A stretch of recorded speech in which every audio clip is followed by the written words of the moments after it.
오늘 본문 우리가 읽었던 이 본문의 말씀은요. 다윗이 사람들을 불러서 솔로몬의 즉위식에 대해서 이렇게 어떤 식으로 즉위식을 해야 된다라고 하는 것을 지시하는 장면을 우리들에게 보여주고 있습니다. 오늘 32절을 보니까 다윗이 신하들을 부르고 그리고 그 신하들에게 솔로몬을 데리고 가서 즉시 즉위식을 하라라고 명령을 합니다. 그러면서 그 즉위식의 내용들이 어떤 형태로 즉위식이 되어져야 하느냐라고 하는 부분을 오늘 본문에서 얘기를 하고 있는데요. 열왕기상 1장을 시작할 때만 하더라도 여러분 한번 생각해 보세요. 다윗의 상황은요, 굉장히 심각한 상황이었습니다. 육적으로는 극히 노쇠하여서 서서히 죽어가는 상황 가운데 있었고요. 영적으로는 그보다 더 상황이 심각해서 그가 완전히 혼미함에 빠져서 옳고 그름도 제대로 분간하지 못한 채 신하들이 휘두르는 대로 그냥 휘둘리며 살아가고 있었던 것이 다윗의 모습이었습니다. 아도니아가 반역을 준비하는데 그 반역을 준비하고 실행해 나가는 모든 과정이 하나님을 대적하는 것이었음에도 불구하고 그 대적하는 것을 다윗은 방어하기는커녕 아도니아가 그런 짓을 벌이고 있는 것조차 알지 못할 만큼 완전히 혼미함에 빠져서 완전히 그냥 자기 방에 일종의 고립되어 있는 그런 무력한 상태에 빠져 있었던 것이죠. 그랬는데 하나님께서 움직이시고 나단을 통해 하나님께서 다윗을 일깨우시자 다윗에게 변화가 나타납니다. 어떤 변화가 나타납니까? 다윗이 자신의 잘못을 깨닫고 회개하게 되고 회개만 한 것이 아니라 구체적인 행동으로 자신의 삶의 변화를 이루어 나아가는데 다윗의 변화는 궁극적으로 보면 어떤 모습으로의 변화였습니까? 하나님의 말씀을 지키는 것, 하나님의 말씀에 순종하는 것으로 그의 변화가 이루어지게 됩니다. 여러분, 우리가 변화했다라는 이야기를 합니다. 나는 예수를 믿고 변화되었습니다. 나는 하나님을 믿고 변화되었습니다. 예수 믿고 변화되세요. 예수 믿고 변화됩니다. 우리는 이런 이야기를 많이 하는데 뭐가 변화일까요? 어떻게 변하는 것이 진정한 변화일까요? 교회를 안 나가던 사람이 일요일만 되면 등산 가고 사람들 만나러 다니고 하던 사람이 일요일날 교회를 나가게 됩니다. 물론 이것도 변화일 수 있습니다. 성경책이라고는 성경책을 들여다본다는 것은 상상조차 할 수 없었던 사람이 맨날 그냥 자기계발서나 소설책 같은 것만 보던 사람이 어느 날 봤는데 성경을 펴서 읽고 있네요. 그것도 변화일 수 있습니다. 세상에서 나는 내 주먹만 믿고 살아 라고 얘기하던 사람이 어느 날 기도의 자리에 나아가서 기도를 하고 있네요. 물론 그것도 변화입니다. 하지만 여러분, 그와 같은 변화는 작은 변화라면 진정으로 그 사람이 그리스도인이 되었다, 하나님을 믿는 사람이 되었다라고 할 때의 변화의 증거는 그가 하나님의 말씀을 지키며 살아가느냐, 하나님의 말씀을 자기 삶의 기준으로 삼아 그 말씀을 따르며 지키며 살아가려고 애를 쓰느냐 아니냐가 그 사람의 변화의 기준이더라라고 하는 것이죠. 사랑하는 여러분, 시작하면서 말씀드렸지만 저희는 24년을 은혜 가운데 잘 살아왔습니다. 벌써 31번째 예배를, 32번째 예배인가요? 31번째 예배를 저희는 지금 드리고 있는데요. 여러분들은 교회에 나와서 예배를 드리고 있습니다. 뿐만 아니라 여러분들은 정말 이 힘든 개척의 자리에 이미 한번 개척교회를 경험하셨지만 그래도 잘 성장하는 교회에서 안정되게 신앙생활을 하다가 여러분 또다시 힘들고 어려운 개척의 자리로 함께 나오셨습니다. 너무 귀하고 여러분들의 신앙의 모습들은 너무나 아름답지만 그러나 여러분, 여러분의 그와 같은 모습보다 더 귀하고 더 중요한 건 여러분들이 하나님의 말씀을 지키려 애쓰느냐, 하나님의 말씀에 순종하기 위해서 몸부림치느냐가 여러분이 진정한 그리스도인으로 변화되었다, 그리스도인이다 라고 하는 것을 증거하는 것이라는 걸 꼭 기억하는 저와 여러분들이 되시기를 주님의 이름으로 축원합니다. 그렇게 살아가는 우리가 되기를 간절히 소망합니다. 그런데 그리고 오늘 이렇게 다윗이 변화되었습니다. 하나님의 말씀을 지키려 애를 쓰면서 다윗에게 변화가 나타나는데 다윗이 변하려고 애를 쓰자 하나님께서도 다윗을 도와주십니다. 다윗이 하나님 앞에 바로 서려고 하니까 우리가 이 말씀을 지키며 순종하며 살아가는 이 모든 모습을 오늘 본문 제목처럼 그와 같은 것이 이루어져야 그가 진정으로 하나님 앞에 바로 섰다라고 얘기를 할 수 있는데 다윗이 하나님 앞에 이렇게 바로 서니까 하나님께서도 그냥 계시지 않고 다윗을 도우십니다. 오늘 본문에 보여지는 하나님의 도우심은 어떤 도우심이냐? 다윗에게 일종의 어떤 지혜, 일종의 명철함을 부어주시는 것을 통해서 하나님의 지혜가, 하나님의 도우심이 나타나는 것을 보여주신다라고 하는 거죠. 여러분, 오늘 본문에 보면 다윗이요, 솔로몬의 즉위식에 대해서 지시를 내리는데, 이따 볼 건데, 다윗의 그 지시사항은 모두 7개의 내용으로 구성되어져 있고요. 그리고 그 7개의 내용들 하나하나 다가 모두 다 아도니아가 반역을 획득하며 했던 행동들을 하나하나 대항하여 무너뜨리는 형태의 지시를 하고 있습니다. 한번 볼까요? 먼저 띄워주세요. 33절 숫자 달았죠? 첫 번째 뭡니까? 다윗이 이렇게 지시해요. 너희는 너희 주의 신하들을 데리고 가라. 너희 주의 신하들을 데리고 가라 라고 얘기하는데, 여기서 말하는 너희 주의 신하들이라고 하는 말은 브나야 휘하에 있었던 그렛 사람과 블렛 사람들을 말하는데, 이 사람들은 어떤 사람들이냐면 다윗의 호위 부대입니다. 다윗의 친위 부대예요.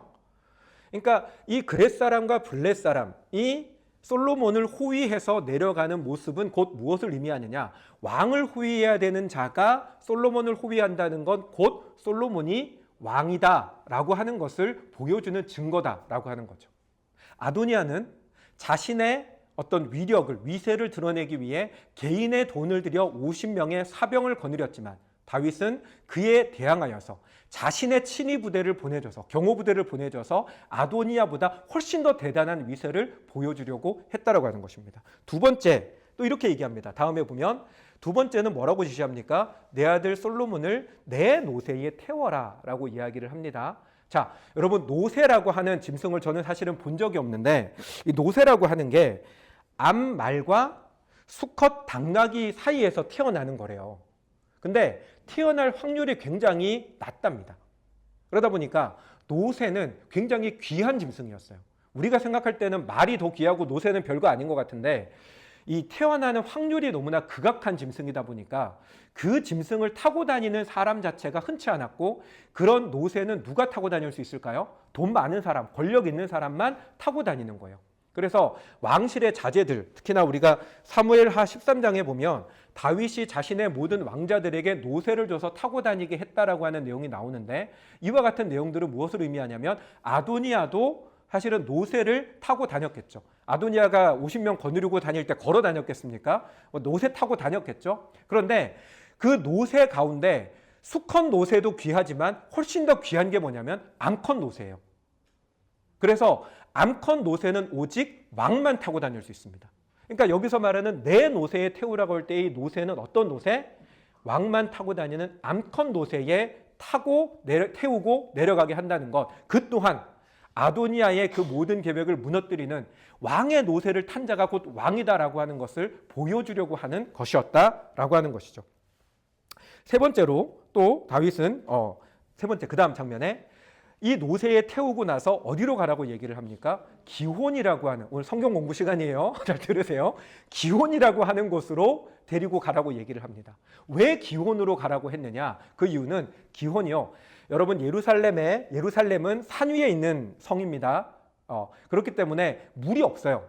나중에 이제 그 후대의 왕 가운데 바깥에 있는 샘을 끌어올려가지고 그 성 안에서도 물을 기를 수 있도록 한 게 실로암이라고 하는 샘이고, 이때까지만 해도 사람들이 물을 기르려면 성 밖으로 나가서 물을 길러야 됐고, 예루살렘 주변에 샘이 있는 곳은 두 곳밖에 없었습니다.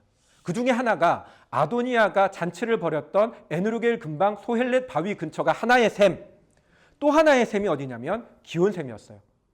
그러니까 아도니아가 잔치를 그 소헬렛 바위 근처에서 했다는 건 샘가기 때문에 사람들이 많이 모이는 곳이어서 소문을 빨리 퍼뜨리기 위해서 한 건데, 솔로몬의 즉위식도 기혼으로 데리고 가게 한 건 아도니아가 에누로겔 거기를 택했어? 그러면 너는 기혼이야. 똑같이 사람이 많이 모이는 곳에 가서 즉위식을 하도록 하기 위해서 이와 같은 명령을 내렸다라고 하는 것입니다. 네 번째, 거기서 제사장 사독과 선지자 나단은 뭐라고 얘기합니까? 그에게 기름을 부으라 라고 지시를 하고 있습니다.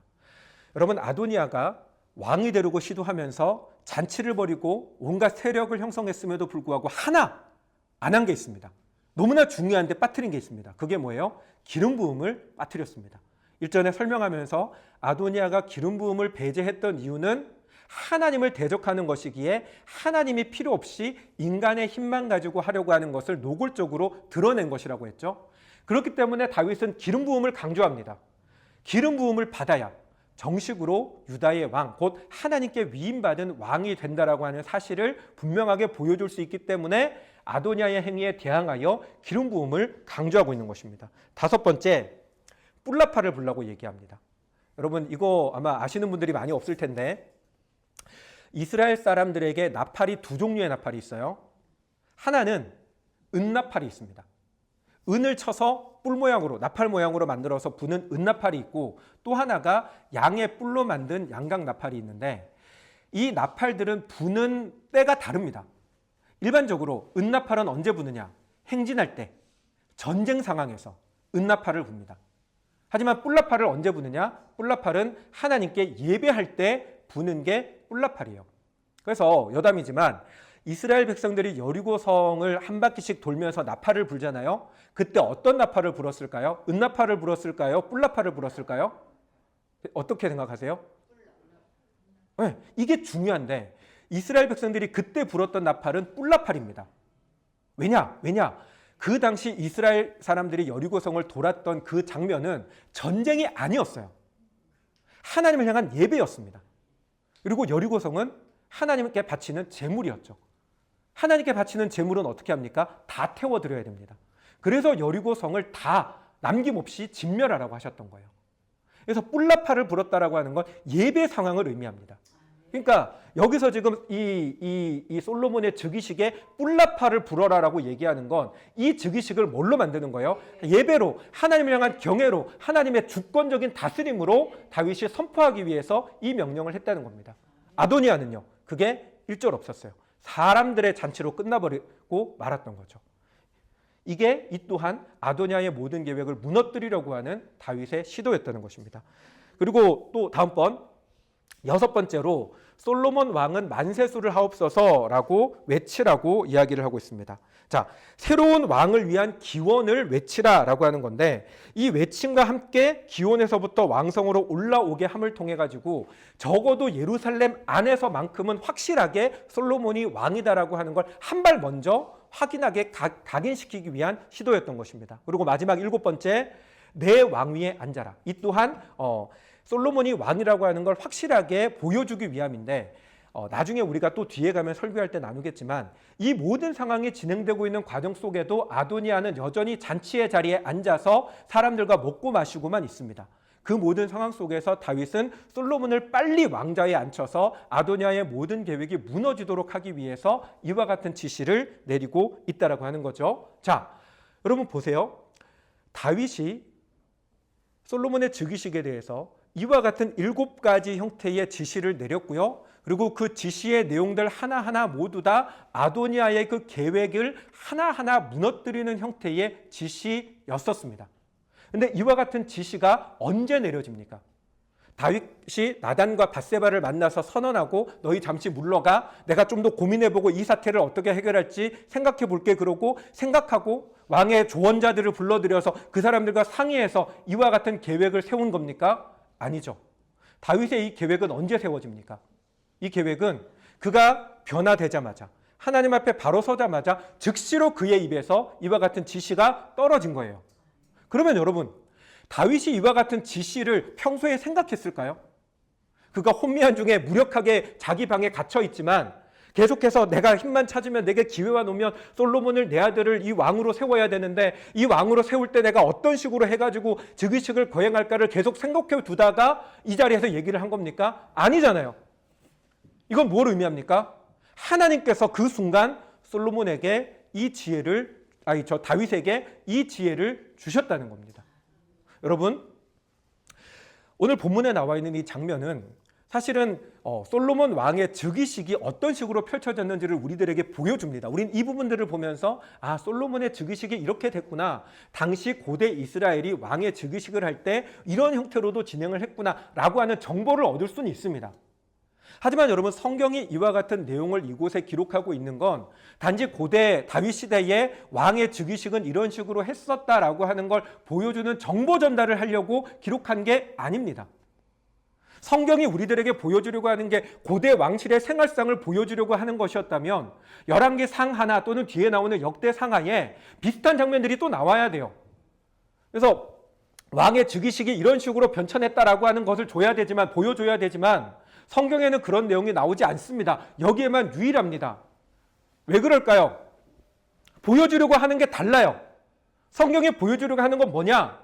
다윗이 하나님 앞에 회복되니까, 그가 하나님 앞에 바로 서니까 하나님도 가만히 있지 않고 다윗에게 그가 가장 필요한 그 능력을, 그 순간에 가장 필요한 능력을 하나님께서 다윗에게 주셨다라고 하는 걸 보여주기 위해서 이 기록이 이곳에 기록되어 있다라고 하는 것입니다. 사랑하는 여러분, 하나님께서는 우리가 가장 필요한 순간에 우리에게 하나님의 능력을 주십니다. 믿으십니까? 네.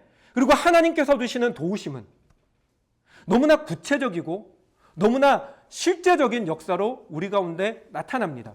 다르게 말하면 하나님의 역사는 우리가 살아가는 삶의 자리, 현장 가운데 분명히 실존하는 역사라고 하는 것입니다. 어떤 사람들은 신앙이라고 하는 것이 사람의 생각 속에서 이루어지는 것이라고 이야기를 합니다. 그런 거 있잖아요. 왜? 어떤 사람들은 남자든 여자든 이성이 자기에게 웃어만 줘도, 조금만 친절하게만 대해도 자기를 좋아하는 줄 알고 머릿속에서 상상 연애를 합니다. 그래서 오늘은 나한테 웃어줬네, 저 사람이 나한테 호감이 있나 보다. 또 다음에 봤는데 그 사람이 나한테 눈인사까지 했어. 실제로는 아닌데 눈인사를 했네. 그럼 그때부터 사귀는 거예요. 자기 마음속에는. 그때부터는 사귀는 거고, 자기가 자꾸 이제 뭔가 표정이 이상하니까 여자 쪽에서 예를 들어서 표정이 좀 이상해지고 눈을 피해. 그러면 저 사람이 나에 대해서 뭔가 마음이 닫혀졌나 보다. 그럼 또 혼자 상상 속에서 모든 연애를 하다가 어디까지 갑니까? 상상 속에서 결혼을 하고 하는 경우도 있고, 상상 속에서 이혼하고, 이런 일들이 일어납니다. 여러분, 이게 뭐예요? 현재는, 실제는 아닌데 상상 속에서 일어나는 상상 연애가 하는 사람들이 있죠. 근데 신앙을 그렇게 생각하는 사람들이 있습니다. 하나님의 역사가 아닌데 내 머릿속에서 하나님의 역사라고 생각하는 것을 신앙이라고 하는 사람들이 있습니다. 하지만 여러분, 그렇지 않습니다. 신앙은 상상 속에 이루어지는 것이 아니라 우리의 삶의 현장 가운데 분명히 이루어집니다. 어떤 사람들은 신앙을 그냥 마음의 위안으로만 생각합니다. 이렇게 마음이 되게 힘들 때, 뭔가 복잡하고 되게 마음이 힘들 때 이렇게 좀 한 번씩 예능 프로를 봐요. 제가 TV를 잘 보는 사람은 아닌데 예능 프로는 한 번씩 보거든요. 특히나 이제 마음이 힘들 때, 뭔가 이 현실이 너무 아프고 힘들 때는 예능 프로를 봅니다. 그러면서 막 웃고 나면 좀 마음이 좀 풀리기는 해요. 근데 여러분, 예능 프로를 보거나 아니면 뭔가 다른 어떤 것들을 보면서 마음을 좀 이렇게 분위기를 전환을 해도 실제로 내 삶의 문제는 하나도 해결되지 않습니다. 결국 그 자리를 떠나서 현실로 돌아오면 또다시 아프고 힘든 상황은 여전히 펼쳐져 있죠. 근데 신앙을 그렇게 생각해요. 특히나 공산주의자들. 종교를 가리켜서 일종의 아편이다, 정신적 아편이다 라고 이야기를 합니다. 그 사람들이 주장하는 이유가 거기에 있는 거죠. 현실은 하나도 바꾸지 못하면서 사람의 마음으로만 위안을 주는 정도다라고 이야기를 하는 거죠. 근데 여러분, 그렇습니까? 아니요, 여러분. 신앙은 실제적입니다. 하나님의 역사는 우리가 살아가는 삶의 현장 가운데 분명히 실제적이고 구체적으로 이루어집니다. 이 사실을 믿는 저와 여러분들이 되시기 바랍니다. 여러분, 여러분의 마음 가운데 의심이 찾아와요. 삶이 변화되지 않는 것 같아요. 하나님께서 여러분에게 신경 쓰지 않는 것 같아요. 멀리 계신 것 같아요. 그러나 여러분, 성경은 분명히 우리에게 말씀합니다. 하나님 살아계시고 우리가 살아가는 삶의 현장 가운데 실제적으로 개입하시고 하나님의 역사하심은 구체적이고 실제적으로 우리의 삶 가운데 이루어진다라고 성경이 증언하고요. 하나님이 여러분들을 그리스도인으로 부르신 것, 저와 여러분들 모두가 그리스도인으로 지금 이 현대 사회 속에 종교를 얘기하는 것이 뭔가 이상하고 어색하게 느껴지는 이 현대 사회 속에 하나님께서 오늘날 우리를 그리스도인으로 부르신 이유는 하나님의 실제적인 역사를 여러분들이 경험하게 하고 여러분의 삶을 통해 하나님의 실존을 증명하도록 하기 위해서 부르셨다라고 하는 사실을 잊지 않는 저와 여러분들이 되시기 바랍니다. 그러므로 사랑하는 여러분, 갈망하십시오. 하나님의 실제적이고 구체적인 역사가 저와 여러분의 삶 가운데 임하기를 갈망하십시오. 그리고 우리는 기도해야 됩니다. 기도는 하나님의 역사와 능력이 임하는 가장 우선되고 가장 능력 있는 통로입니다. 그러므로 여러분, 앞으로도 살아가는 저와 여러분의 삶이 하나님의 구체적이고 실제적인 능력을 정말로 여러분들이 경험하시고 여러분의 주변에 하나님을 증거하는 삶을 살아가는 사람들이 되시기를 또한 주님의 이름으로 축원합니다. 아멘. 자, 여러분, 이렇게 하나님의 구체적이고 실제적인 도움이 다윗에게 이루어졌는데요. 그런데 하나님의 구체적이고 실제적인 도우심이 언제 나타났습니까? 시점. 언제 나타납니까? 앞에 말씀드린 것처럼 다윗이 하나님 앞에 바로 서니까 하나님의 도우심이 그에게 나타났습니다. 그렇죠? 우리가 하나님 앞에 바로 서면 하나님의 도우심은 바로 설 때 우리에게 나타나는데, 근데 여러분, 좀 더 깊이 들여다보면 하나님의 도우심은 다윗이 바로 서기 이전에 이미 그에게 나타났습니다. 언제요? 그가 왕상 1장 시작할 때 혼미함과 어리석음 속에 빠져 서서히 무력해지고 그의 삶의 처지가 완전히 비참한 처지에 놓여 있을 때 하나님은 나단을 통해서 이미 그에게 은혜를 베풀어 주셨다라고 하는 거죠. 여러분, 우리가 인생을 살아가다 보면 내가 너무나 작고 보잘것없다라고 느껴지는 때가 있습니다. 우연히 들었던 노래인데 이런 노래가 있어요. 가사 한번 띄워주시겠어요? 가사 한번 띄워주세요. 노래를 부르면 좋은데 제가 이 찬양은 좀 괜찮은데 가요는 저는 제 목소리로는 가요가 안 어울려서 나는 내가 빛나는 별인 줄 알았어요. 한 번도 의심한 적 없죠. 몰랐어요. 난 내가 벌레라는 것을. 그래도 괜찮아, 난 눈부시니까. 이런 노래인데 이게 반딧불이의 노래예요. 반딧불. 자기 몸에서 빛이 나니까 자기가 빛나는 별인 줄 알았는데 실체를 보니까 자기는 벌레에 불과하다라고 하는 노래예요. 여러분, 인생을 살아가다 보면 내가 정말로 벌레 같은 존재처럼 느껴지는 순간들이 있잖아요. 어릴 때 아이들은 모두가 다 자기가 빛나는 별이라고 생각하고 빛나는 별과 같이 될 거라고 생각을 합니다. 어릴 때 꿈을 물어보면요, 휘황찬란하죠. 저도 여러분 한때는 대통령을 꿈꿨고요. 저도 한때는 영화 배우를 꿈꿨어요. 저도 한때는 멋진 성악가를 꿈꾼 적도 있습니다. 하지만 여러분, 꿈은 누구나 꾸지만 그 모든 꿈이 지극히 낮아지는 이유는 뭡니까? 현실을 만나게 되면 꿈이 점점 작아집니다. 근데 꿈이 작아지는 정도는 괜찮아요. 더 아프고 힘든 게 뭔지 아세요? 내 스스로가 비참하게 여겨지고 꿈을 꾸기는커녕 아무런 희망조차 얻지 못할 만큼 사정없이 바닥으로 떨어지는 순간 내가 정말로 벌레처럼 빛나는 별은 바라지도 않아.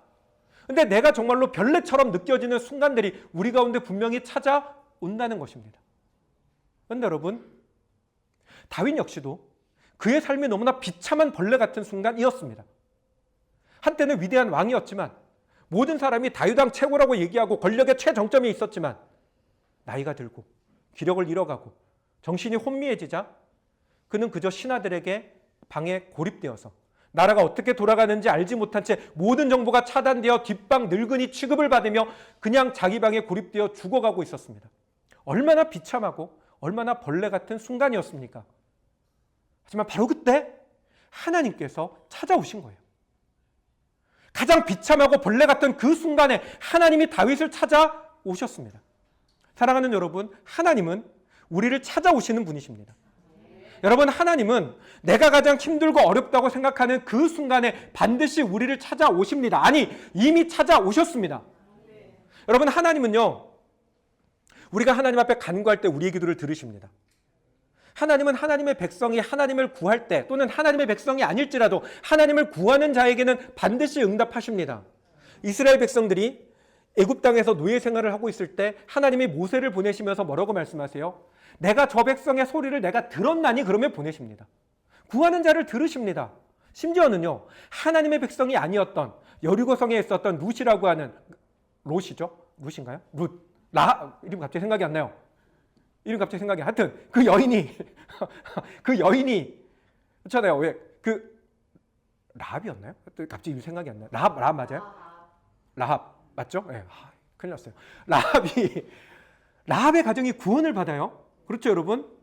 왜 구원받는지 아세요? 그냥 거기 있는 사람들 구해줘서? 아니에요. 여리고성 가운데 유일하게 라합만이 하나님의 은혜를 구한 거예요. 뒤에 가면 기브온 거민들이 구원받습니다. 사기쳤어요. 그런데도 불구하고 여호수아서 보세요. 하나님께서 그 문제에 대해서 여호수아나 다른 그 이스라엘 백성들을 책망하지 않으세요. 왜 그런지 아세요? 사기를 치더라도 그들은 하나님의 은혜를 구했거든요. 하나님은 은혜를 구하는 자의 기도를 들으십니다. 그러니까 우리가 구하면 들으시는데, 근데 여러분, 하나님은 구하는 자의 기도만 들으시는 게 아니에요. 하나님은 전혀 구하지 않는 영혼일지라도 그 영혼을 사랑하사 하나님의 구원의 은혜를 그들에게 주십니다. 왜요? 하나님이 원하시는 게 모든 영혼이 하나님 앞에 바로 서기를 원하시기 때문입니다. 믿는 자나 믿지 않는 자나 모든 사람들이 다 하나님 앞에 바로 서서 하나님과의 관계가 바로 서기를 하나님 원하십니다. 그래서 하나님 우리에게 은혜를 주십니다. 하나님 믿지 않는 자라도 하나님께서는 하나님의 손길을 그들에게 뻗으십니다. 다만 우리에게 필요한 건 그걸 깨닫는 거예요. 하나님의 손이 나를 향해서 뻗어 있다는 걸 깨닫는 게 필요합니다. 저번에 성탄절 예배 때 그런 말씀 드렸죠. 회개하라 천국이 가까이 왔느니라 라고 할 때 그 가까이 왔다라고 하는 거리가 어느 만큼의 거리인지, 어느 만큼의 거리라고요? 고개만 돌리면 볼 수 있는 그 거리 만큼 왔다라는 거예요. 이 말은 다르게 말하면 내가 손만 뻗으면 닿을 곳에 주님의 은혜가 있습니다. 그럼에도 불구하고 왜 알지 못합니까? 왜 보지 못합니까? 영적으로 닫혀있기 때문이죠. 그러므로 사랑하는 여러분, 우리가 정말로 하나님의 살아계심과 하나님의 그 은혜를 여러분의 삶 가운데 경험하기를 원하시죠? 여러분, 하나님의 능력이 여러분의 삶 가운데 임하고 하나님의 도우심이, 앞서 말씀드린 구체적이고 실제적인 하나님의 도우심이 여러분의 삶 가운데 뜨겁게 나타나기를 원하시죠? 그러면 우리에게 필요한 건 영적으로 깨어있는 겁니다. 여러분, 깨어있기를 바랍니다. 여러분, 아직까지 믿음이 없으신 분들이라면 여러분을 향하여서도 하나님의 도움의 손길은 이미 여러분 옆에 다가와 있습니다. 여러분들이 하나님을 알지 못할지라도 하나님은 여러분을 구원하기 위하여 이미 모든 것들을 다해서 최선을 다해서 여러분들에게 손을 뻗고 계십니다. 여러분들이 영적으로 깨어나면, 여러분이 영의 눈이 띄어지면, 그래서 하나님의 손을 붙들면 그 구원은, 하나님의 구체적이고 실제적인 그 은혜와 도우심은 여러분에게 임할 줄로 믿습니다. 뿐만 아니라 믿는 우리도 마찬가지입니다. 여러분, 믿는 우리도 영적으로 닫혀집니다. 나는 괜찮겠거니, 나는 이미 섰다라고 생각하는 그 순간 넘어진다고 하잖아요. 그러니 여러분, 우리는 다 함께 깨어있기를 구해야 됩니다. 내 영이 깨어나기를, 내 귀가 열려져서 하나님의 말씀이, 설교가 들려지는, 물론 설교도 잘 들어야죠. 졸고 피곤해 하시면 안 되니까. 설교도 잘 들어야 되지만 설교자의 그 설교가 여러분의 마음 가운데 하나님의 음성으로 들려오기를 여러분들은 구해야 합니다. 하나님의 말씀이 여러분들의 심령 가운데 각자에게 주시는 하나님의 음성으로 들려오기를 구해야 됩니다. 하나님의 도우시고 역사하시는 것이 여러분의 영적인 감각에 느껴지기를 구해야 됩니다. 사랑하는 여러분, 영적으로 깨어있기를 간구하는 그런 저와 여러분의 삶이 되시기를 주님 여러분 또한 축원합니다. 그리고 여러분, 마지막인데요. 하나님께서 도와주시는 구체적이고 실제적인 그 도움은 나의 그 상황 가운데 가장 필요한 것을 채워주시는 일종의 그 능력으로도 우리에게 나타나지만, 오늘 본문 속에는요, 또 하나의 하나님의 도우심이 있는 것을 보여줍니다. 오늘 본문 말씀에 36절을 보면 솔로몬의 즉위식을 지시하면서 불러들인 사람 가운데 대표로 다윗에게 답을 하는 사람이 있어요. 그 사람이 바로 브나야라고 하는 여호야다의 아들 브나야가 이런 식으로 왕께 답을 합니다. 네, 잠깐 아웃해 주시고요. 근데 여러분, 브나야라고 하는 이 사람이요, 이게 어떤 사람이냐면 굉장히 어정쩡한 위치에 있는 사람이에요. 다윗의 군대의 탑은 요압이었습니다. 그렇죠? 근데 브나야는 요압에게 있었던 12명의 부하 장수 가운데 한 명이 브나야였어요. 뿐만 아니라 사실은 이제 브나야가 군인이니까, 그러니까 일종의 그러니까 싸움을 잘하는 사람이어야 되잖아요. 물론 일반 백성보다는 브나야가 뭐 싸움을 잘하든지 뭐 이런 게 있었겠지만, 다윗에게는 이 어떤 용맹함으로 따지면 1, 2, 3에 들어가는 다윗의 3용사라고 하는 용사들도 따로 있었습니다. 무슨 말이냐면 브나야는 군인이지만, 장군이지만 되게 어정쩡해서 사실은 이게 좀 말이 표현이 그렇지만 있어도 그만 없어도 그만인 사람이었다라는 거예요. 사실 브나야가 뭔가 좀 위치가 어정쩡한 사람이라면 왕권이 교체되는 시기에 있어서 그 사람이 살아남기 위해서 필요한 게 뭘까요? 줄을 잘 서야 돼요. 줄을 잘 서야 돼요. 그런데 브나야가 사실상 줄을 잘 서는 방법은 대세였던 아도니아 편에 서는 것이 맞았을 겁니다. 그럼에도 불구하고 브나야는요, 아도니아 편에 서지 않습니다. 왜 서지 않았을까요? 그 이유는 브나야의 마음속에는 하나님의 뜻이 있는 사람이 왕이 되어야 한다라고 하는 확고부동한 믿음이 있었기 때문입니다. 브나야가 그와 같이 그 자신의, 사실은 여러분 브나야가 아도니아의 편에 서지 않았다는 건 목숨을 거는 거였어요. 함께 했던 사람 가운데 나단이나 뭐 또 저기 막 사독 같은 제사장들은 사실은 아도니아가 왕이 되더라도 죽지는 않아요. 아도니아가 미치지 않고서야 하나님의 사람이라고 불리는 나단과 제사장을 죽일 수는 없어요. 하지만 브나야는요. 브나야가 이대로 계속 머물다가 아도니아가 왕이 되면 브나야는 반드시 죽습니다. 자신을 따르지 않은 군부의 한 인물을 왜 살려둬요? 대체도 가능한데. 그럼에도 불구하고 브나야가 끝까지 버틴 건 그의 마음 가운데 하나님을 향한 믿음이 분명히 있었기 때문입니다. 그걸 증명하는 게 아까 말씀 띄워주세요. 자, 브나야가요, 다윗이 하는 명령을 내리니까 뭐라고 답을 합니까? 아멘이라고 답을 해요. 여러분이 아멘이라고 하는 단어는 일상 용어가 아닙니다. 왕이 명령할 때 신하가 그 왕의 명령에 답을 하면서 하는 말이 아니라 아멘이라고 하는 말은 제의적 용어입니다. 무슨 말이냐면 하나님 앞에 예배드리고 제사 지낼 때 사용하는 용어라는 거예요. 이 말은 브나야가 다윗의 말을 뭘로 받았다는 거예요? 하나님의 말씀으로 받았다는 것입니다. 그리고 브나야가 뭐라고 계속 얘기합니까? 내 주 왕의 하나님 여호와께서도 이렇게 말씀하시기를 원하오며 라고 하는 말은 브나야의 마음 가운데 하나님의 뜻이 이루어지기를 원합니다 라고 하는 마음이 그 속에 들어가 있는 겁니다. 무엇을 의미합니까? 브나야는 환경과 상황이 어떠하든 하나님의 말씀과 뜻을 위해서 목숨을 거는 사람이었고, 브나야뿐만 아니라 함께했던 나단과 사독 역시도 오직 하나님의 말씀 앞에 신실한, 하나님의 뜻 앞에 신실한 사람들이었다는 것입니다. 무엇을 보여줍니까? 하나님 앞에 바로 설 때 하나님은 신실한 믿음의 사람들을 우리를 위하여 준비하신다는 것입니다. 만약 하나님께서 이와 같은 사람들을 준비해두지 않으셨다면 다윗이 깨어났어도, 그의 의식이 정신을 차렸어도, 하나님 앞에 바로 서려고 했어도 절대 솔로몬을 왕으로 임명할 수 없었을 겁니다. 아무도 안 도와주는데 어떻게 해요? 근데 하나님은 다윗이 혼미함에 있었지만, 그가 어리석음에 빠져 있었지만, 그러나 하나님의 뜻을 위하여 이와 같은 하나님의 사람들을 예비해 두셨다는 것이죠. 사랑하는 여러분, 우리에게 있어서 정말로 필요한 사람들이 누구입니까? 여러분, 여러분들이 여러분의 삶을 살아가면서 교회 안에서 우리가 예배를 드리는 것도 물론 하나의 중요한 것이지만, 여러분이 살아가는 삶의 현장 가운데에서 정말로 여러분들에게 필요한 사람들은 어떤 사람들입니까? 돈 많은 사람 필요하죠.